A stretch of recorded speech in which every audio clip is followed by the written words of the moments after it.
Hi guys, welcome back to our channel Vinay Latha vlogs. ఈరోజు vlog వచ్చేసి అందరికీ ఫేవరెట్ అయిన చికెన్ బిర్యానీని ఎలా చేసుకోవాలి ఏంటి అని చెప్పి రెసిపీని అయితే షేర్ చేశాను. ఇది వచ్చి బిగినర్ స్టైల్ అనమాట. సింపుల్గా టేస్టీగా ఎమ్మీగా అయితే చేసుకోవచ్చు. రెసిపీని అయితే షేర్ చేస్తున్నాను, ఎక్కడ స్కిప్ చేయకుండా చూసేయండి. ముందుగా చికెన్ కర్రీ కోసం 3 టమాటోస్ని 2 ఆనియన్స్ని అయితే కట్ చేసుకోవాలి. ఇది వచ్చి గ్రేవీగా కన్వర్ట్ అవుతుందన్నమాట. మనం ఇది ఏదైతే పేస్ట్ పట్టుకొని వేసుకుంటామో అది మంచి గ్రేవీ అయితే వస్తుంది చికెన్ కర్రీకి. చిన్న అల్లం ముక్క కూడా యాడ్ చేశాను అనమాట. ఇది ఫైన్ పేస్ట్ లాగా అయితే పట్టుకోవాలి. ఇక్కడ నేను వచ్చేసి plain biryani rice with chicken curry అయితే చేస్తున్నాను. ఇక్కడ స్కిప్ చేయకుండా చూసేయండి. ఇక్కడ 4-5 లవంగాలు అయితే యాడ్ చేస్తున్నాను. ఇది కర్రీకి మంచి ఫ్లేవర్ ఇస్తుంది. At the same time curry కొంచెం ఘాటుగా ఉంటుంది. ఇలా పేస్ట్ లాగా అయితే పట్టుకోవాలి. ఇక్కడ ముందుగా చికెన్ వాష్ చేసి పెట్టుకున్నాం కదా, దాంట్లోకి అయితే 2 టేబుల్ స్పూన్స్ సాల్ట్ అయితే యాడ్ చేసుకోవాలి. ఇక్కడ నేను తీసుకున్న కర్రీ క్వాంటిటీ వచ్చేసి 1/2 కిలో 500 గ్రామ్స్ అయితే తీసుకున్నాను నేను. ఇక్కడ దానికి తగ్గట్టు మెజర్మెంట్స్ చెప్తున్నాను. మీరు ఎంత క్వాంటిటీ తీసుకుంటే దానికి తగ్గట్టు క్వాంటిటీస్తో వేసుకోండి. నేను చెప్పే పర్ఫెక్ట్ మెజర్మెంట్స్తో వేసుకుంటే కర్రీ కానీ బిర్యానీ రైస్ కానీ చాలా ఎమ్మీగా వస్తుంది. డెఫినెట్గా ట్రై చేయండి. ఇక్కడైతే 1 స్పూన్ ధనియా పౌడర్ అయితే వేస్తున్నాను. ఏవైతే నేను యూజ్ చేస్తాను మసాలాలన్నీ నేను హోమ్ మేడ్ అనమాట. నేను ఇంట్లోనే చేసుకుంటాను, బయటవి ఏవి యూజ్ చేయను. కారం కానీ ధనియా పౌడర్ కానీ చికెన్ మసాలా కానీ బిర్యానీ మసాలా కానీ ఏవైనా నేను ఇంట్లోనే ప్రిపేర్ చేసుకుంటాను. ఇఫ్ ఇన్ కేస్ మీకు రెసిపీస్ కావాలంటే నాకు డిఎం చేయండి, నేను ఖచ్చితంగా అప్కమింగ్ వ్లాగ్స్లో షేర్ చేసుకుంటాను. ఇక్కడైతే కారం యాడ్ చేశాను కదా, 1.5 స్పూన్. తర్వాత 2 టేబుల్ స్పూన్స్ కర్డ్ అయితే యాడ్ చేస్తున్నాను. కర్డ్ ఎందుకు వేస్తున్నానంటే ఇది కూడా మంచిగా గ్రేవీ కన్వర్ట్ అవుతుంది. తర్వాత 1 స్పూన్ జీలకర్ర అయితే యాడ్ చేశాను. తర్వాత వచ్చేసి 2 పచ్చిమిర్చి అయితే కట్ చేసి వేసుకున్నాను. ఇదైతే చికెన్ మసాలా అనమాట. కొంచెం చికెన్ మసాలా కూడా వేసి మొత్తం ఇలా కలుపుతున్నాను అనమాట. ఇది వచ్చేసి ఒక 1/2 అవర్ ఇలా కలిపి పెట్టుకుంటే చాలు. ఎందుకంటే ముక్కకు బాగా పడుతుంది ఉప్పు కారం. మనం ఏదైతే మసాలా యూజ్ చేస్తున్నామో అదంతా ముక్కకు బాగా పడుతుంది అనమాట. కర్డ్ వేసుకోవడం వల్ల ఏంటంటే మంచి గ్రేవీ వస్తుంది. యాక్చువల్గా నేను మధ్యాహ్నం వచ్చేసి బిర్యానీ చేస్తాను, ఈవినింగ్ వచ్చేసి చపాతీ చేస్తాను. చపాతీలో కూడా మంచి గ్రేవీ ఉండాలని చెప్పి నేనైతే ఇలా యూజ్ చేస్తాను. మీకు నచ్చకపోతే కర్డ్ అనేది స్కిప్ చేయండి. గ్రేవీ కావాలనుకుంటే ఎక్స్ట్రా గ్రేవీ ఏదైనా కావాలనుకుంటే మనం ఇలా కర్డ్ కూడా యాడ్ చేసుకోవచ్చు. అది మ్యాండేటరీ కాదు, మీ ఆప్షనల్ అనమాట. చెప్పాను కదా, నేను ఈవినింగ్ చపాతీ కోసం అయితే కొంచెం గ్రేవీ ఎక్కువ రావాలని ఇలా కలుపుకున్నాను. ఇలా కలిపి ఒక 1/2 అవర్ అయితే పక్కన పెట్టాలి. మూత పెట్టేసి మూత ఖచ్చితంగా పెట్టాలి, ఎందుకంటే ఆ మసాలా స్మెల్ అంతా బయటికి పోకుండా ఉంటుంది. ఇంకా ఇక్కడ వచ్చేసి నేను చికెన్ కర్రీ వచ్చేసి నేను ప్రెషర్ కుక్కర్లో అయితే చేస్తాను. ఎందుకంటే చాలా సింపుల్గా అయిపోతుంది. 2 విజిల్స్లో కర్రీ అనేది పర్ఫెక్ట్గా కుక్ అవుతుంది. ఇంకోటి ఏంటంటే గ్రేవీ అనేది పోదనమాట. మిగతాది ఏదన్నా మామూలుగా కళాయిలో కానీ గిన్నెలో కానీ చేస్తే నాకు గ్రేవీ అనేది ఇంకిపోతుంది అనిపిస్తుంది. ఇంకోటి ఏంటంటే ప్రెషర్ కుక్కర్లో చాలా త్వరగా అవుతుంది అనమాట. బిగినర్స్కి చాలా బాగా హెల్ప్ అవుతుంది. అడుగంటుతుంది, ఎలాంటి భయాలు ఏమి ఉండవు అనమాట. 2 విజిల్స్ అవ్వగానే మనం గ్యాస్ అయితే ఆఫ్ చేసుకోవచ్చు. ఇక్కడ నేనైతే 2 టేబుల్ స్పూన్స్ ఆయిల్ తీసుకొని తర్వాత కొంచెం జీలకర్ర అయితే యాడ్ చేసుకున్నాను. జీలకర్ర అనేది ఆప్షనల్ కాదు, ఖచ్చితంగా వేసుకోవాలి. డైజెషన్కి చాలా హెల్ప్ అవుతుంది. నాన్ వెజ్ అనేది కొంచెం అరగడానికి టైం పడుతుంది కాబట్టి జీలకర్ర అనేది చాలా ఈజీగా డైజెస్ట్ అవ్వడానికి హెల్ప్ అవుతుంది. జీలకర్ర ఖచ్చితంగా వేసుకోండి. ఇంకా 2 పచ్చిమిర్చి అయితే కట్ చేసి వేసుకున్నాను. తర్వాత 1 స్పూన్ అల్లం పేస్ట్ అయితే యాడ్ చేశాను. ఇది అల్లం పేస్ట్ అనేది మనం ముందు మసాలా కలుపుకున్నాం కదా, దాంట్లో కూడా కలుపుకోవచ్చు, లేదా ఇలా డైరెక్ట్ కర్రీలో అయినా వేసుకోవచ్చు. నేను దాంట్లో అల్లం పేస్ట్ అయితే కలపలేదు. సో ఇక్కడ దీంట్లో అయితే వేసుకుంటున్నాను. ఆయిల్ వేగి పచ్చి స్మెల్ అనేది పోతుంది కదా, అది పచ్చి స్మెల్ పోయిన తర్వాత అల్లం వెల్లుల్లి పేస్ట్ పచ్చి స్మెల్ పోయిన తర్వాత సాల్ట్ అయితే యాడ్ చేసుకోవాలి. ఇక్కడ నేను 1 స్పూన్ సాల్ట్ అయితే యాడ్ చేస్తున్నాను. ఇందాక చికెన్ ఏదైతే మ్యారినేట్ చేసి పెట్టానో దాంట్లో 2 టేబుల్ స్పూన్స్ సాల్ట్ అయితే వేసాను. సో ఇక్కడ 1 స్పూనే సాల్ట్ అనేది యాడ్ చేసుకున్నాను. కొంచెం ఎక్కువ అయ్యే ఛాన్స్ ఉంటుంది కాబట్టి చూసి యాడ్ చేసుకోవాలి. కొంచెం పసుపు కూడా యాడ్ చేశాను.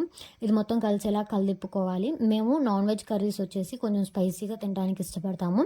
నార్మల్ కర్రీస్ వచ్చేసి అంత స్పైసీగా చేసుకోము, బట్ నాన్ వెజ్కి వచ్చేసరికి కొంచెం స్పైసీగా చేసుకుంటాము.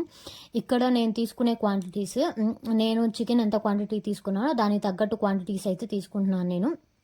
మసాలాస్ కానీ ఏదైనా మీరు తీసుకునే క్వాంటిటీని బట్టి మీరు వేసుకోండి. ఇక్కడ నేను ఇంకా టమాటాస్ ఇందాక ఏదైతే ప్యూరీ పట్టుకున్నానో అదైతే యాడ్ చేసుకుంటున్నాను. ఇది ఖచ్చితంగా మ్యాండేటరీ అనమాట. కర్రీ అనేది చాలా గ్రేవీ వస్తుందన్నమాట. డ్రై పీసెస్ లాగా ఉంటే రైస్లో తినడానికి అస్సలు బాగుండదు.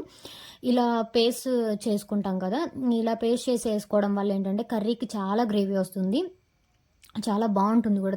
తింటున్నప్పుడు చాలా జ్యూసీగా అనిపిస్తుంది. చికెన్ పీసెస్ కానీ, కర్రీ గానీ చాలా బావుంటుంది. ఖచ్చితంగా ఒకసారయితే ట్రై చేయండి. ట్రై చేసి నాకైతే కామెంట్ చేయండి.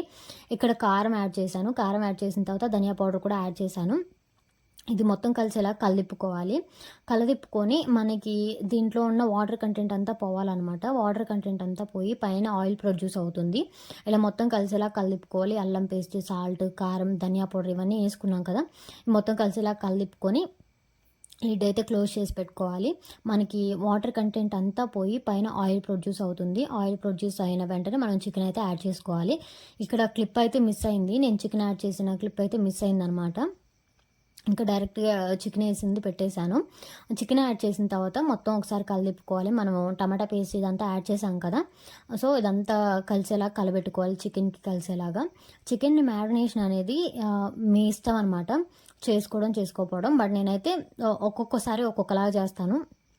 రెగ్యులర్‌గా ఒకేలా చేస్తే టేస్ట్ అనేది బోర్ కొడుతుందనమాట. డిఫరెంట్ స్టైల్స్‌లో చేయడం వల్ల మనకి కొంచెం తినాలనిపిస్తదనమాట. రెగ్యులర్‌గా చేసే స్టైల్ కంటే. అప్పుడప్పుడు బోర్ కొట్టినప్పుడు ఇలా అయితే చేస్తాను నేను. చికెన్‌ని మ్యారినేట్ చేసి అయితే చేస్తాను. ఇంకా లిడ్ అయితే క్లోజ్ చేసి పెడుతున్నాను. క్లోజ్ చేసి పెట్టి 2 విజిల్స్ తర్వాత కర్రీ కుక్ అయిందా లేదా అనేది చూపిస్తాను. చూసేయండి. ఇక్కడ 2 విజిల్స్ అయితే కంప్లీట్ అయింది. ప్రెషర్ మొత్తం పోగొడుతున్నా అనమాట. ప్రెషర్ ఉన్నప్పుడు ఓపెన్ చేయకూడదు. ఎందుకంటే పేలే ఛాన్స్ ఉంటుంది. సో, ప్రెషర్ కుక్కర్‌తో చేసేటప్పుడు కొంచెం కేర్‌ఫుల్‌గా అయితే ఉండండి. ఇంకా నేను ప్రెషర్ అంతా పోగొట్టిన తర్వాత లిడ్ అయితే ఓపెన్ చేస్తున్నాను. చూసారు కదా! మంచిగా మనకి గ్రేవీ అయితే అస్సలు పోదనమాట ప్రెషర్ కుక్కర్‌లో చేయడం వల్ల. ప్రెషర్‌కి కర్రీ అనేది బాగా కుక్ అవుతుంది. పీస్ అనేది చాలా సాఫ్ట్‌గా ఉంటుంది. మనం గ్రేవీ కోసం చేసుకుంటాం కదా! యాక్చువల్‌గా నార్మల్ వాటిల్లో చేసుకున్నప్పుడు ఏమవుతుందంటే గ్రేవీ అంతా ఇంకిపోతది. చికెన్ బాగా ఉడికే పాటికి గ్రేవీ అంతా ఇంకిపోయిద్దనమాట. ఇలా చేసుకోవడం వల్ల గ్రేవీ ఉంటుంది. ప్లస్ సింపుల్‌గా అయిపోతుంది. కర్రీ అనేది చాలా ఈజీగా అవుతుంది. నాకు నార్మల్‌గా చేస్తే కర్రీ నాకు ఈజీగా 1 అవర్ పడతది. ప్రెషర్ కుక్కర్‌లో చేసినప్పుడు నాకు ఈజీగా 20-30 మినిట్స్‌లో చికెన్ కర్రీ అనేది కంప్లీట్ అయిపోద్ది. ఇక్కడ కొత్తిమీర, పుదీనా అనేది యాడ్ చేస్తున్నాను. యాడ్ చేసి కలుపుతున్నాను. ఒక 10 మినిట్స్‌కి అయితే ఇంకా కర్రీ అయితే ఆఫ్ చేసుకోవచ్చు. కొంచెం వాటర్ కంటెంట్ అనేది ఉందనమాట కర్రీలో. ఆ వాటర్ కంటెంట్ పోయిన తర్వాత గ్యాస్ అయితే ఆఫ్ చేసుకోవచ్చు. ఇక్కడ చూస్తున్నట్టయితే వాటర్ కంటెంట్ మెల్లమెల్లగా తగ్గుతుంది. ఇక్కడ నేను చికెన్ మసాలా అయితే యాడ్ చేస్తున్నాను. ఇది హోమ్ మేడ్ చికెన్ మసాలా అనమాట. బయటవి అంత హెల్త్‌కి మంచిది కాదు. తగ్గించండి. హోమ్ మేడ్ చేసుకోవడానికి చూడండి. ఇక్కడ చికెన్ మసాలా అయితే యాడ్ చేశాను కదా! పీస్ అనేది చాలా సాఫ్ట్‌గా కుక్ అయింది. ఇంకా కలదిప్పుతా ఉంటే పీసెస్ అనేవి ఇరిగిపోతాయని చెప్పి నేను ఇలా అయితే కలదిప్పుతున్నాను. సాల్ట్ అదంతా చెక్ చేశాను. పర్ఫెక్ట్‌గా సరిపోయిందనమాట. మాక్సిమం వాటర్ కంటెంట్ అంతా పోయింది. ఇంకా మనకి పైన ఆయిల్ ప్రొడ్యూస్ అవుతది. చికెన్‌కి పైన ఆయిల్ ప్రొడ్యూస్ అయితే ఆటోమేటిక్‌గా మనకి కర్రీ అనేది కుక్ అయినట్టే. ఎక్కడ వీడియోనైతే స్కిప్ చేయకుండా చూసేయండి. చూపిస్తాను నేను. చాలా సింపుల్ ప్రాసెస్‌లో అయితే చేసి చూపిస్తున్నాను. ఇక్కడ ఆయిల్ పైకి ప్రొడ్యూస్ అయింది మనకి. ఆల్మోస్ట్ కర్రీ అనేది కుక్ అయిపోయింది. ఇంకా గ్యాస్ అయితే ఆఫ్ చేసుకోవడమే. చూసారు కదా! నేనైతే ఆయిల్ అంతగా ఎక్కువ ఏం వాడను కర్రీస్‌కి. ఆటోమేటిక్‌గా కర్రీ కుక్ అయిన తర్వాత ఆయిల్ అనేది పైకి తేలుతది. ఇదే మనకి టిప్ అనమాట. కర్రీస్ కుక్ అయ్యా లేదా అని చెప్పి. నేనైతే ఒక 30 మినిట్స్ ముందు రైస్ అయితే సోక్ చేసి పెట్టాను. బాస్మతి రైస్. ఖచ్చితంగా ఒక హాఫ్ అన్ అవర్ ముందైతే నానబెట్టుకోవాలి. నేను 2 కప్స్ రైస్ తీసుకున్నాను. 2 కప్స్ రైస్‌కి వాటర్ మెజర్‌మెంట్ అంతా ఏంటి అని చెప్పి పర్ఫెక్ట్‌గా చెప్తాను. ఆ మెజర్‌మెంట్స్‌తో ట్రై చేయండి. డెఫినెట్‌గా పర్ఫెక్ట్‌గా కుక్ అవుతుంది రైస్. ఇక్కడ ఆయిల్ యాడ్ చేసిన తర్వాత నేను జీలకర్ర అయితే యాడ్ చేశాను. నేను జీలకర్ర ఖచ్చితంగా వాడతా అనమాట. నా డైజెషన్ చాలా బావుంటుందని చెప్పి హోల్ బిర్యానీ మసాలా ఉంటాయి కదా! అవన్నీ యాడ్ చేశాను అనమాట. నేమ్స్ కొన్ని నాకు తెలుసు, కొన్ని నాకు తెలీదు. బిర్యానీ లీఫ్ కానీ అవన్నీ అయితే యాడ్ చేశాను. అవి ఏగిన తర్వాత ఆనియన్స్ అయితే యాడ్ చేశాను అనమాట. 1 ఆనియన్ అయితే కట్ చేసుకొని యాడ్ చేశాను. ఈ పీసెస్‌నంతా కలిదిప్పుకోవాలనమాట. ఆనియన్స్ ఇవన్నీ ఏసాక పచ్చిమిర్చి ఏసిన తర్వాత మొత్తం కలిదిప్పుకోవాలి. మనకి ఆనియన్స్ గోల్డెన్ కలర్ వస్తాయి. అంటే లైట్‌గా ఏగిన తర్వాత పచ్చిగా ఉన్న వెంటనే కాకుండా లైట్‌గా ఏగిన తర్వాత ప్రొసీజర్ అంతా చూపిస్తాను. చూసేయండి ఎక్కడ స్కిప్ చేయకుండా.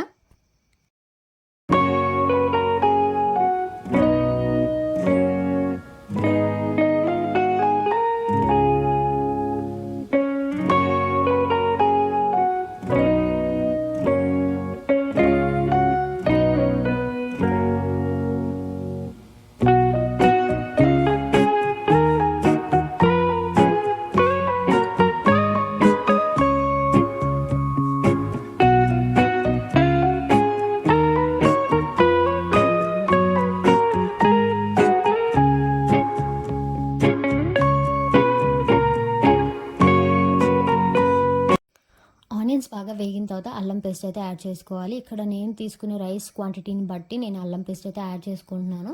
మీరు తీసుకునే క్వాంటిటీని బట్టి మీరైతే యాడ్ చేసుకోండి. ఇంకో థింగ్ ఏంటంటే ఫ్రెష్గా దంచుకున్న అల్లం వెల్లుల్లి పేస్ట్ అయితే చాలా బాగుంటుంది. ఆ టేస్ట్ కానీ, ఆ ఫ్లేవర్ కానీ, ఆ అరోమా కానీ చాలా అంటే చాలా బాగుంటుంది. డెఫినెట్గా ఒకసారి అయితే ట్రై చేయండి. ఇంకా ఈ మొత్తం కలిసేలాగా కలిపుకోవాలి. కలిపుకున్న తర్వాత ఆనియన్ అనేది కొంచెం గోల్డెన్ కలర్కి అయితే రావాలన్నమాట. లిడ్ అయితే క్లోజ్ చేసి పెట్టుకున్నాను. లైట్గా గోల్డెన్ కలర్కి అయితే వచ్చింది కదా, ఇంకా సాల్ట్ అయితే యాడ్ చేసుకోవాలి. 2 టేబుల్ స్పూన్స్ సాల్ట్ అయితే యాడ్ చేశాను నేను. మనం తీసుకునే రైస్ క్వాంటిటీకి బట్టి మనం సాల్ట్ అయితే వేసుకోవాలి. ఇంకోటి ఏంటంటే సరిపోకపోతే మనం ఎసురు పోసుకుంటాం కదా, రైస్ కుక్ చేసేటప్పుడు వాటర్ పోసుకుంటాం కదా, దానికి తగ్గట్టు చూసి కూడా యాడ్ చేసుకోవచ్చు. ఇక్కడైతే పసుపు అయితే యాడ్ చేశాను. ఇంకో థింగ్ ఏంటంటే నేను బిర్యానీ వచ్చేసి లెస్ స్పైస్ లెవెల్స్తో చేస్తాను, స్పైస్ తక్కువతో చేస్తాను. ఆల్రెడీ మనం చికెన్లో మంచిగా స్పైసీగా చేస్తాం కాబట్టి రైస్ అనేది కొంచెం ఫ్లేవర్డ్ రైస్లా చేస్తానన్నమాట. ఎక్కువ స్పైసీగా చేయను. 2 బ్యాలెన్స్ అవ్వాలని నేను ఇలా అయితే చేసుకుంటాను. మీకు నచ్చినట్లు అయితే మీరైతే చేసుకోండి. ఇక్కడైతే ఇంకా కొత్తిమీర, పుదీనా చాప్ చేసింది అయితే యాడ్ చేసుకున్నాను అనమాట. కొంతమంది మిక్సీ పట్టు కూడా వేసుకుంటారు, బట్ నేను మిక్సీ పట్టు అయితే వేసుకోను. మిక్సీ పట్టు వేసుకుంటే ఏంటంటే పుదీనా రైస్, కొత్తిమీర రైస్ లాగా అనిపిస్తుంది. సో నేను ఇలా చాప్ చేసింది యాడ్ చేసుకుంటాను అనమాట. మొత్తం కలిసేలాగా కలిపుకున్న తర్వాత ఇంకా బిర్యానీ మసాలా అయితే యాడ్ చేసుకోవాలి. ఇక్కడ నేను బిర్యానీ మసాలా అయితే యాడ్ చేస్తున్నాను. నేను ఏవైనా హోమ్ మేడే చేస్తానన్నమాట. బయటవి చాలా తక్కువ, రేర్ అనమాట నేను యూజ్ చేసేది. మోస్ట్లీ మసాలాలన్నీ హోమ్ మేడే చేసుకుంటాను. బిర్యానీ మసాలా వేసిన తర్వాత కొంచెం ధనియా పౌడర్ అయితే యాడ్ చేసుకున్నాను. ఈ మొత్తం కలిసేలాగా కలిపుకోవాలి. చూసారు కదా, ఆనియన్ అనేది గోల్డెన్ కలర్లోకి అయితే వచ్చింది. చూసారు కదా, క్వాంటిటీ చాలా తక్కువ అయింది, అంటే బాగా ఫ్రై అయ్యాయి అనమాట. కొంతమంది ఏంటంటే ఫ్రైడ్ ఆనియన్స్ లాగా రోస్ట్ చేసి వేసుకుంటారు, బట్ నేను అలా ఏం వేసుకోను, ఇలానే చేస్తాను. కొంచెం సింపుల్గా అయిపోతుంది అనమాట ప్రాసెస్ అనేది. లిడ్ క్లోజ్ చేయడం వల్ల ఏంటంటే ఆవిరికి త్వరగా అవుతుంది. నేను కొంచెం లిడ్ క్లోజ్ చేస్తూ చేసుకుంటాను అనమాట ప్రాసెస్. లో ఫ్లేమ్లో పెట్టుకొని ఇలా అయితే చేసుకుంటాను. చూసారు కదా, బాగా రోస్ట్ అయ్యాయి అనమాట. ఇక్కడైతే నేను 2 కప్స్ రైస్ తీసుకున్నాను. 2 కప్స్ బాస్మతి రైస్కి 4 కప్స్ వాటర్ అయితే యాడ్ చేసుకోవాలి. నేను డైరెక్ట్ 4 కప్స్ యాడ్ చేసేసాను అనమాట. నేను మెజర్ చేసుకొని వేసుకున్నాను. చాలామందికి బాస్మతి రైస్ కుక్ చేసేటప్పుడు ఏదర్ వాటర్ తక్కువ అన్నా అవుతాయి, లేదా వాటర్ ఎక్కువ అన్నా అవుతాయి. వాటర్ తక్కువ అయినా కొంచెం పలుగ్గా అనిపిస్తుంది. వాటర్ ఎక్కువ అయితే ఏంటంటే ముద్దగా ఉంటుంది అనమాట. రైస్ అస్సలు తినడానికి బాగుండదు, పొంగల్లాగా అయిపోయిద్ది. సో ఇక్కడ నేనైతే రైస్ కుక్కర్లో చేస్తున్నాను. ఇందాక ప్రాసెస్ అంతా గ్యాస్ మీద చేశాను. ఇప్పుడు వాటర్ యాడ్ చేశాను కాబట్టి ఇంకా డైరెక్ట్ రైస్ కుక్కర్లో అయితే చేస్తాను అనమాట. ఎప్పుడు ఇలానే చేస్తాను నేను. ఎందుకంటే ఓన్లీ ఆనియన్స్ ఇవన్నీ వేసి పెట్టినప్పుడు ఏమవుతుందంటే రైస్ కుక్కర్ నిలబడదు అనమాట. కుక్లోంచి వామ్లోకి వచ్చేస్తుంది. సో కుక్లో ఉండాలంటే ఒక సర్టెన్ వెయిట్ అయితే ఉండాలి కదా. సో చూసారు కదా, ఆవిరి బాగా వస్తుంది. అంటే ఏంటి, వాటర్ బాగా బాయిల్ అయ్యాయి అనమాట. మనం ఎసురు ఏదైతే పోస్తామో అది బాగా బాయిల్ అయింది. ఇప్పుడైతే రైస్ అయితే యాడ్ చేస్తున్నాను. బాగా గుర్తుపెట్టుకోండి, బాస్మతి రైస్కి 1:2 రేషియో అనమాట. 1 కప్ రైస్కి 2 కప్స్ వాటర్. కొంచెం వాటర్ తక్కువైనా పర్లేదు, ఎక్కువైతే ఏంటంటే చాలా ముద్దగా ఉంటుంది రైస్, అస్సలు బాగుండదు. డెఫినెట్గా నేను చెప్పిన రేషియోతో అయితే ట్రై చేయండి, చాలా పర్ఫెక్ట్గా వస్తుంది. నేను చూపిస్తాను రైస్ ఎంత పర్ఫెక్ట్గా వస్తుంది ఏంటి అని చెప్పి వీడియోలో చూపిస్తాను. ఎక్కడ స్కిప్ చేయకుండా చూసేయండి. నేను చెప్పే మెజర్మెంట్స్తో చేయండి, డెఫినెట్గా బాగా వస్తుంది. బ్యాచిలర్స్ కానీ బిగినర్స్ కానీ చాలా సింపుల్గా అయితే చేసుకోవచ్చు. ఇక్కడ 1 బైట్ లెమన్ అయితే స్క్వీజ్ చేసుకుంటున్నాను. కొంచెం రైస్ అనేది పలుగ్గా వస్తుంది అనమాట లెమన్ వేసుకోవడం వల్ల. ఇక్కడ కొంచెం సాల్ట్ అయితే సరిపోలేదు అనిపించింది నేను చెక్ చేసుకున్నప్పుడు. కొంచెం సాల్ట్ అయితే యాడ్ చేసుకుంటున్నాను. కొంచెం తక్కువైనా పర్లేదు, ఎక్కువ ఎలాగైతే వేసుకోకండి, చూసుకొని అయితే యాడ్ చేసుకోవచ్చు. ఇప్పుడు యాడ్ చేసుకున్నా కూడా పర్ఫెక్ట్గా కుక్ అవుతుంది రైస్ అనేది. ఇంకా మొత్తం కలిపుకోవాలి. స్పైసెస్ వేసాం కదా, ఆ స్పైసెస్ మొత్తం కలిసేలా కలిపిన తర్వాత ఇంకా లిడ్ అయితే క్లోజ్ చేసి పెట్టుకున్నాను నేను. ఇక్కడ చూసారు కదా, రైస్ అనేది చాలా పర్ఫెక్ట్గా కుక్ అయింది. ఇంకొక 5 మినిట్స్లో అయితే నాకు రైస్ కంప్లీట్ కుక్ అవుతుంది అనమాట. లిడ్ అయితే క్లోజ్ చేసి పెట్టుకుంటున్నాను.